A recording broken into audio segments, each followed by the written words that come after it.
The where loose change makes something of itself deal.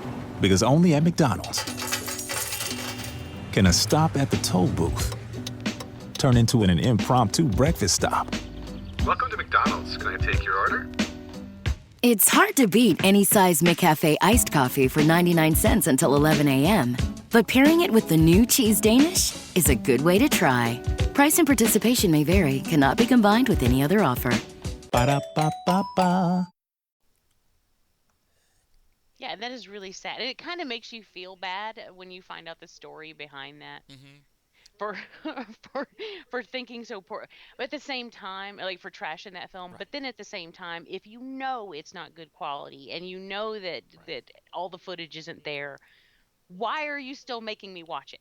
Right. Well, it's not his like, choice. That's the problem. Like and it's not. I know, but so I don't hate him for it. But you want to look at the distributors and go, exactly. "What the hell are you doing?" Yes, you needed the movie that bad that you're doing that to us. I think it's a good, like you want to get the word out there that maybe this isn't his fault, because that's the problem is everybody just goes, Albert Pion, he's horrible, he sucks. Look what he did here. This is crap. He's just a bad director, and you kind of want to be like on the crusade saying, no, it's not him. It was Air France. But it's that idea again, like you both were saying, that there's something about, that when we used film more often, like you said, it's more expensive, and so you needed competent people putting these together, even if the script may have been quickly, not fully fleshed out, or it's a ripoff of something like Robowar. There is a certain competency level that we don't get as much nowadays. Yeah. I agree. Well, I guess why don't we just we'll get into the wrapping up phase here, but before we do, what do we all think? Brian, I think we'll start with you. Thoughts overall, recommendation for this film if people find it on YouTube or a VHS of it. If you want to see a movie about a guy in a biker helmet passing himself off as a robot, who sounds like Hubert with Tourette's as he goes around and kills people. And greasy. Yeah. Greasy. Fasten seatbelt. Greasy. The only word I ever consistently understood was Target. Target. That was it. Maybe it was in Italian. We know. Greasy. Well, the version we watched wasn't had subtitles, but they were like Japanese. Asian. Yeah, Japanese subtitles. Yeah, it's from a Japanese VHS that's out there, I guess. Yeah. So that did not help when the robot was just sputtering his digitalized nonsense. Yes. But it kind of, it added to the movie because, yeah, you can interpret it. It was like a foul-mouthed Twiggy from Buck Rogers. Bitty. But yeah, I mean, it's Predator. I mean, it's the Predator movie made for 1/10 of the budget. Mm-hmm. But it's good. It's got Reb Brown screaming and shooting people. That's probably the highlight in it. But if you like cheesy action flicks, then this will give you the fix you need. So I give it a thumbs up, and I say go see it. That's what I was thinking. Now, Jamie, how about you? This was your first time checking out. What did you think overall? Yeah. Recommendation? I agree with that. I think it is fun. If you're a Reb Brown fan, then you definitely need to watch this because it's Reb Brown being Reb Brown. I mean, what more can you ask for than him screaming his head off in a belly shirt with sailboats on it? It's fantastic in that respect.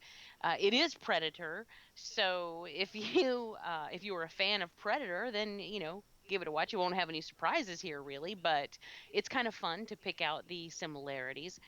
And it's, it is competently made. I mean, like I said, there are real explosions and everything. It's, and it doesn't look bad. So, and it's short, what's the runtime on this? It was relatively short. Got to be in the 90-minute range, I think. Yeah, somewhere around there. And something like that. It went by pretty quickly. I wasn't bored with it. I wasn't, we had a good time. So, yeah, if that's your thing, and particularly, like I said, if you're a Reb fan, then go check it out. It's worth your time.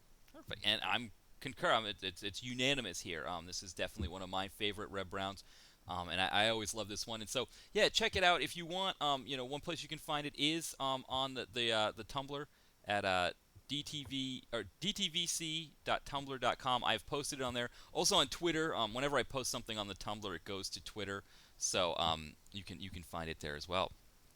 All right. Well, why don't we we'll finish the show like we always do, talking about projects we're working on, things we're making happen. I will say right now, I have not been posting, as you know. It's same old, right? Same situation. I still have the legendary screen caps on my screen. I have started learning Portuguese, so there's that, I guess. And so maybe I need to spend less time learning Portuguese. I got a little app on my phone that you can play games and match words. So that's what I've been doing instead of writing blog posts. So I need to get in there. I need to make these blog posts happen and get back after the blog. So I don't know. Who wants to go first, Jamie or Brian, about current projects, things you got going on here? I will. It's short and sweet, just like me. A book I co-edited just came out last week. You can find it on Amazon and hopefully every other online bookseller, or even if they have brick and mortar stores. It is a collection of Lovecraftian / Cthulhu mythos horror stories set in the 1950s. It is called Atomic Age Cthulhu. If you want to see Lovecraftian horror as it would be in Leave It to Beaver Land, or during the Red Scare, or under the threat of atomic annihilation, or any of the other iconic elements of the 1950s, then please give it a look. It was a lot of fun to do, and has a lot of great stories in it.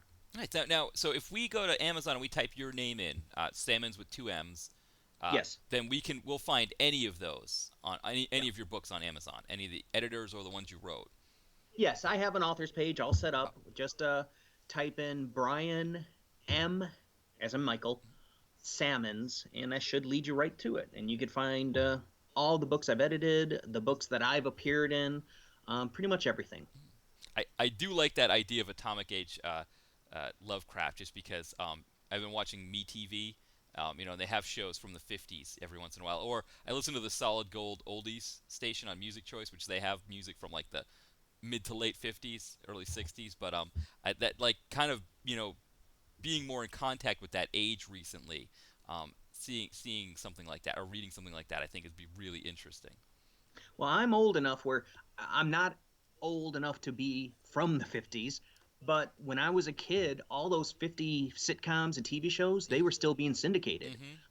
They aren't anymore, but I grew up watching like Gilligan's Island, Leave It to Beaver, Father Knows Best, and et cetera, et cetera.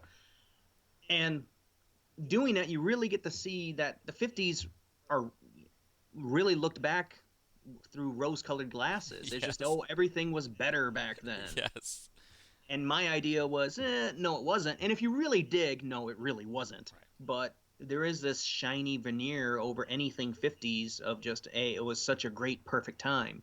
So naturally, I wanted to bring in the cold cosmic horrors of H.P. Lovecraft and, totally ruin that. I like that idea. I like that taking Leave It to Beaver, or Yes. My Three Sons, right? Hey, Uncle Charlie, right? He's like, he's not Ernie's suddenly thrust into the world of H.P. Lovecraft.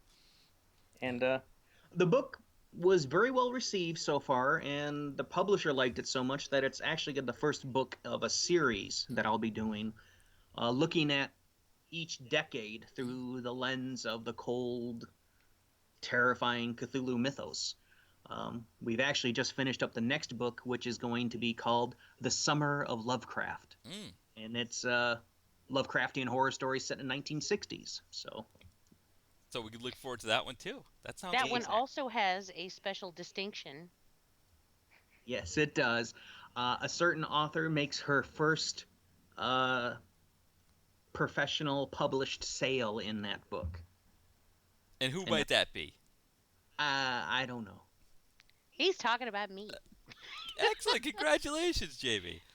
So when Summer of Lovecraft finally hits, I have a story in that book. So you'll definitely want to check it out now. We'll definitely have to keep us posted for when that one comes out.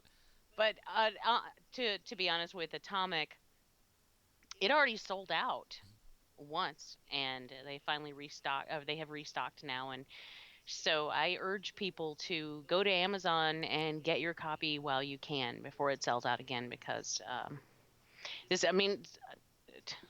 honestly, books that are edited by Brian don't stick around that long. People people know him and they know his authors, and it's always good quality stuff. Always. And if you are a Lovecraft fan, but you're looking for something different, I mean, because there are Lovecraftian authors out there who basically just do their versions of Lovecraft stories.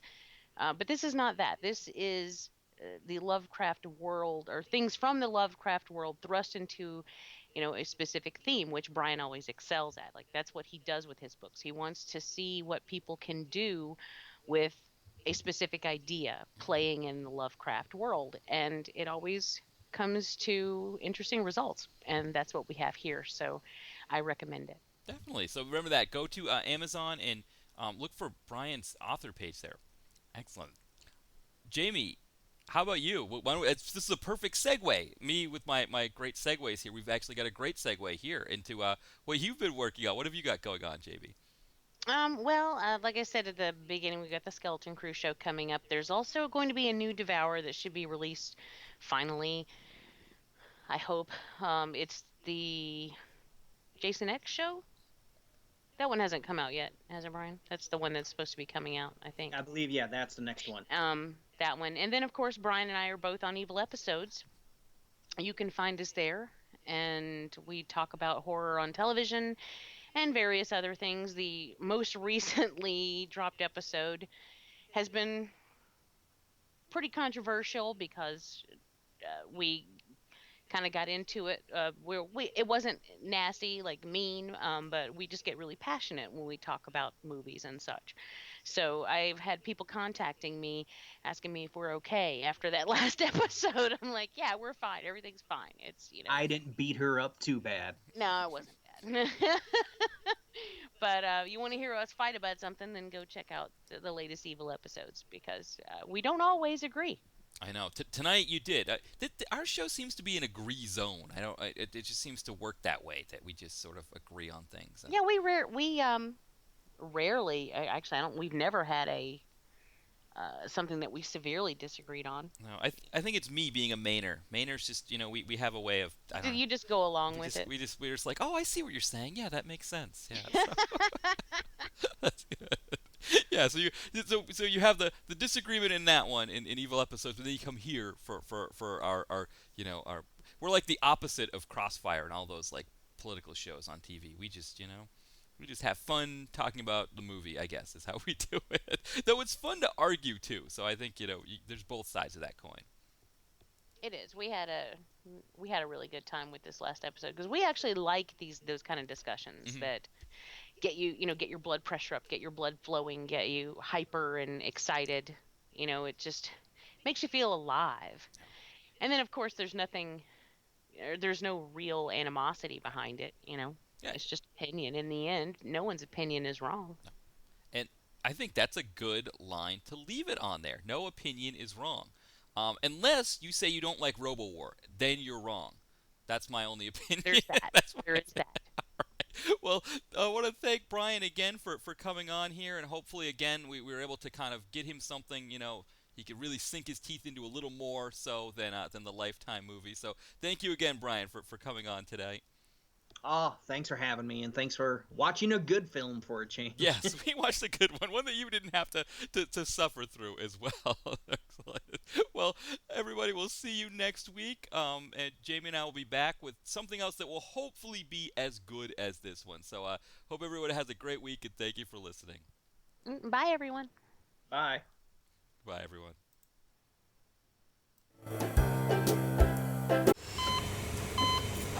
Hear that? That's the sound of a patient whose health data is protected from a cyber attack. And that's the sound of a financial system that's digitally secured from bad actors. Right now, there's an invisible war being fought on a digital battlefield that impacts what we do every day. That's why at Peraton, we do the can't be done to help protect the vital systems we rely on. Because if we don't, the alternative is unimaginable. Peraton.